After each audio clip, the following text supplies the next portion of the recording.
Hello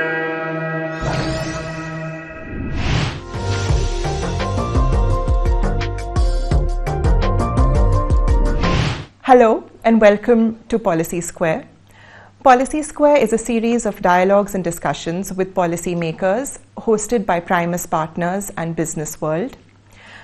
Today we are privileged to have with us Dr. Anil Agrawal. Namaskar. Namaskar, sir.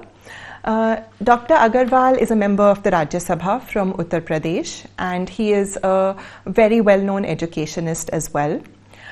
In his time in Parliament, Dr. Agrawal has been in important positions in a number of parliamentary committees and has also worked extensively in the space of health and education. He is currently a member of the Parliamentary Standing Committee on Health and Family Welfare, the Parliamentary Standing Committee on Communication and Information Technology, amongst others.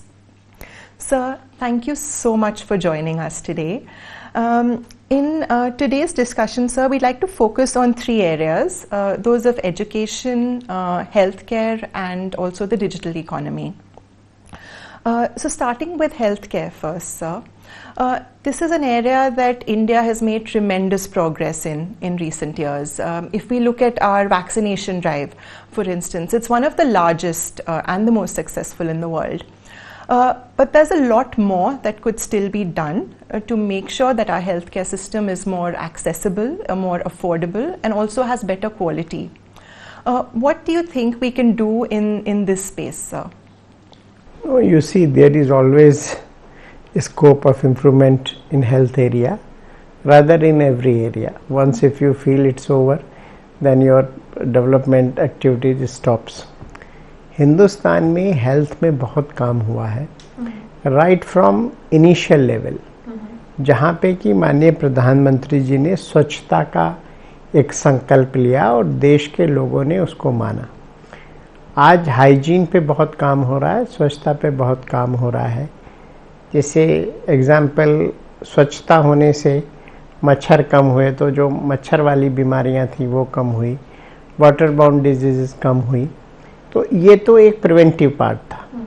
दूसरा, हमने जितनी भी दवाइयाँ हैं उनको सस्ता किया, generic medicines को लेके आए, जो इक्विपमेंट्स थे उन पे ड्यूटीज़ घटाई, all India institute of medical sciences को बढ़ाया गया, हर जगह मेडिकल कॉलेज शुरू किए गए, नर्सिंग कॉलेज शुरू किए जा रहे हैं. तो जो हेल्थ इंफ्रास्ट्रक्चर है उसको हमने क्रिएट किया है, और जो अपने यहाँ के साइंटिस्ट हैं, अपने यहाँ के जो फार्मेसी प्लेयर्स हैं, उनको प्रमोट किया. उसी का कारण हुआ कि हम कोविड में, जहाँ पूरी दुनिया इस महामारी से त्रस्त थी, हिंदुस्तान मात्र एक ऐसा देश था जिसने 2-2, 3-3 वैक्सीन अपने दम पे बनाई और सक्सेसफुली उसको लगाया भी. कोविड की शुरुआत में लोग ये कहते थे हिंदुस्तान में पता नहीं क्या होगा, एंड लेटर ऑन माननीय प्रधानमंत्री श्री नरेंद्र मोदी जी के नेतृत्व का वो पूरी टीम का करिश्मा है कि WHO जैसी संस्था ने भारत की एक्टिविटी को सराहा. आज पूरी दुनिया के लिए भारत फार्मेसी एक बन गया है. सस्ती दवाइयाँ, क्वालिटी मेडिसिन्स भारत की एक अपनी USP है, and we are working on each and every area of the medicine so that we can improve health of our citizens. Ji, sir. So one point you touched upon there was, India in the global context, right? And I think one other area that India has potential to benefit from is the fact that the world has an aging population. Whereas India still has a youthful population, right? While the world is aging, India will continue to have a pool of young doctors, young medical professionals. What do you think, sir, we can do to benefit from this positioning of India in the global context, and how do you think we can train our future medical workforce to ensure that they can benefit from, say, newer technologies as well? Right, things like AI, things like the use of nanotechnology in medicine, the use of blockchain for storing medical records, and many other such newer technologies. You are very right that India have youngest population in the world, and Honorable Prime Minister is using our young population as asset of the country. Although we have reached to somewhere around 140 crores, but Honorable PM has planned that every hand should have the work. And in medical area, we are planning that we shall do whatever the best possible we can do for our citizens. See, young doctors can work hard. Vaccination program we are doing very vastly. And जो और भी चीज़ें हैं, जैसे testing facilities हैं, वो बढ़ाई जा रही हैं. मोबाइल टेस्टिंग फैसिलिटीज़ हैं, वो बढ़ाई जा रही हैं. मैंने जैसा भी बताया, मेडिकल कॉलेज नए खुल रहे हैं. तो वो सारी की सारी चीज़ें, आज हमारी कोशिश ये है कि हम हर चीज़ सस्ते दामों पे उपलब्ध करा दें. उसमें जेनेरिक मेडिसिन्स का बहुत बड़ा इम्पोर्टेंट रोल है. फिर बहुत सारी मेडिसिन्स ऐसी थी जिसमें प्रिंटिंग कॉस्ट कुछ थी, एक्चुअल मार्केट में कुछ. वो एक बहुत बड़ा एक मैं क्या कहूँ, ग्रे एरिया था. उसको हम लोग ठीक करने की कोशिश कर रहे हैं. तो यंग डॉक्टर्स ज़्यादा काम कर रहे हैं. एक्सपीरियंस और यंग का जो एक ब्लेंड है, that works very nicely, and we are blessed that we have both. Sure. Thank you. Very, very pertinent point, sir. That match between experience and young. So coming on then to the next area, which is around the digital economy, sir. And you know, the digital economy in India is booming. Government set a target that it reaches a size of $1 trillion by 2030. There's a lot that's going on the legislation front as well. The Digital India Act is forthcoming. And that brings forth a bit of a balancing act that's needed between digital empowerment and also between issues around privacy. So what are your views, sir, on the trade-off possibly between empowerment and privacy, and how this legislation can impact? तो मैं अभी बताऊं, अभी हम data protection bill लेके आए हैं जो संसद के दोनों सदनों से पारित हो चुका है. हिंदुस्तान में जब माननीय प्रधानमंत्री श्री नरेंद्र मोदी जी ने डिजिटल इकोनॉमी की बात की तो सब लोग मजाक उड़ाते थे और ये कहा जाता था कि भारत में तो इंटरनेट नहीं है, मोबाइल नहीं है, स्मार्टफोन नहीं है, लोग कैसे करेंगे. बहुत सारे क्वेश्चन उठाए गए, लेकिन माननीय मोदी जी का संकल्प था कि नहीं, हमको करना है. और मुझे आज आपके साथ शेयर करते हुए खुशी है कि हिंदुस्तान आज लीडर है. जितना जर्मनी में कई साल में होता है उतना हम लोग एक हफ्ते में कर रहे हैं. आज डिजिटल इकोनॉमी में India is the master. We have the maximum transaction in the world in digitally. और हमारा यूपीआई कई कंट्री जो हैं वो उसको अडॉप्ट कर रहे हैं. तो मैंने एक चीज़ महसूस की कि अगर आपका पक्का इरादा हो, कड़ी मेहनत हो और आपका विज़न क्लियर हो, आप चीज़ें समझ सकते हैं कि कौन सा आपका स्ट्रेंथन एरिया है, कौन सा प्रॉब्लम एरिया है.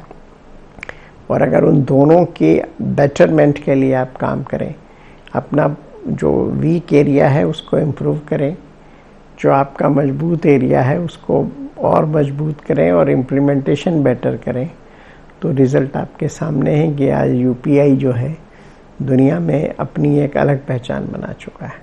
जी, तो सर आपने वीक एरियाज की बात की. इसमें I will refer to one thing that despite all the efforts that we are making, we still have a digital divide between, say, urban and rural areas, between, say, men and women. While we have made a lot of efforts in this area, what more do you think we can do to bridge that gap? धीरे धीरे वो gap कम हो रहा है और हम लोग कोशिश कर रहे हैं कि every citizen, whether it is a male or female, in urban area, in rural area, they all should do. And I am happy to share with you that now even in rural areas, even a shopkeeper, small shopkeeper, vegetable shopkeeper, they are transacting in this area. Yes, yes, that's right. I would say in some sense underlying digital is education more broadly, and that's one of the biggest drivers of human capital development. What are your views, sir, on what we can do to improve the quality of education, particularly for the most marginalized? Make sure everyone gets quality education, and also education that makes them ready for the future, which is currently very uncertain. See, we have given very much focus on education of each and everyone, whether it is a male or female, urban area, rural area. माननीय प्रधानमंत्री जी ने संकल्प लिया कि बेटी बचाओ बेटी पढ़ाओ। उनका focus था कि बेटियां पढ़े लिखें, और एक बेटी जो पढ़ लिख जाती है वो 2 घरों का भला करती है। तो उस पर बड़ा फोकस हुआ, लोगों ने पढ़ना शुरू किया। हमने जो प्राइमरी एजुकेशन है उसको फ्री की है, बुक्स भी फ्री दे रहे हैं, हम लोग उनको मोबाइल फ्री दे रहे हैं, टैब्स दे रहे हैं। ये हर तरह से हम लोग काम कर रहे हैं। दूसरी तरफ माननीय प्रधानमंत्री श्री नरेंद्र मोदी जी के नेतृत्व में हम लोग न्यू एजुकेशन पॉलिसी लाए, जिसमें बेसिकली बहुत सारे जो हमारे एरियाज ऐसे थे जहाँ स्टूडेंट्स को दिक्कत होती थी, वो उन सब एरियाज पे काम किया गया। अब जैसे पहले क्या होता था, जैसे आपने 12th पास किया, आप ग्रेजुएशन कर रहे हैं, 4 साल का ग्रेजुएशन, अगर आपने 3 साल किया और चौथे साल किसी भी कारण से आपका छूटा तो आपका बस खत्म, आप यू आर जस्ट 12th पास। अभी क्या है, उसमें ग्रेडिंग पॉइंट शुरू किया है। Even if you have done 3 years, you have done something ना, that will be taking into the consideration. 3 language formula we have given, and new education policy में माननीय प्रधानमंत्री जी के विजन में स्किल डेवलपमेंट का बहुत फोकस है। We have separate independent ministry on skill development. और पहले क्या होता था, बहुत सारे आपको एमए पास स्टूडेंट ऐसे मिल जाते थे, उन्होंने एमए तो किया है but they are not fit for employable नहीं थे। आज जब ये स्किल डेवलपमेंट प्रोग्राम चल रहे हैं तो हम कोशिश ये कर रहे हैं हमारा average citizen should be employable according to his और हर कैपेसिटी, उनकी क्या लर्निंग्स है, उन पे कितनी उनमें दक्षता है, इन सब चीज़ों को देखते हुए इस पॉलिसी का बड़ा इम्पोर्टेंस आया है। और मुझे लगता है अभी तो मात्र 3 साल हुए हैं, आने वाले समय में धीरे धीरे इसके बहुत अच्छे रिजल्ट्स आएंगे और हिंदुस्तान में एक बहुत बड़ा वर्क फोर्स होगा, स्किल्ड होगा, जो पूरी दुनिया को मतलब एक तरह से रास्ता दिखा सकता है। और जो माननीय प्रधानमंत्री जी का संकल्प है कि भारत को 2047 तक विकसित देश बनाना है, उसमें बहुत सहायक होगा। जी, सो ये सब जो हम एजुकेशन स्किल डेवलपमेंट की बात करते हैं, इस सब का बेस प्री प्राइमरी स्कूल और प्राइमरी स्कूल में सेट होता है। So what do you think उस एज ग्रुप्स के लिए हम क्या कर सकते हैं ताकि they have a strong base for their future education? जो हमारा नया एजुकेशन पॉलिसी आया है उसमें we have focused on basic education also. Nursery में क्या होगा, फर्स्ट में क्या होगा, सेकंड में क्या होगा, on each and every stage we have designed a curriculum that will help the citizens of the country, that will help the student of the country to strengthen the country and to have good education. All right. Great. And what role do you think digital technologies can play in strengthening the quality of education and the accessibility to education for everyone and people who may be currently disadvantaged? No, now everyone is very much used to, and especially our youth population, तो बहुत ज़्यादा digital जो education है उससे बहुत ज़्यादा benefit उठा रही है। आज दुनिया के किसी भी बड़े प्रोफेसर के लेक्चर्स आपको अवेलेबल हैं। आज पूरा इंटरनेट की दुनिया इतनी बड़ी है कि आपको दुनिया की कोई भी बुक आपको चाहिए वो आपको अवेलेबल हो जाती है। आप सर्च करके कौन से टॉपिक पे दुनिया में क्या हो रहा है ये सब देख सकते हैं। और मुझे खुशी है कि हिंदुस्तान का युवा उसको अडॉप्ट कर रहा है और उससे बेनिफिशियल हो रहा है। All right, great. Thank you so much, sir, for sharing those viewpoints on multiple areas. It was really good to talk to you. I've learned a lot, and I'm sure our audience will enjoy listening to this as well. Namaskar. Namaskar, sir.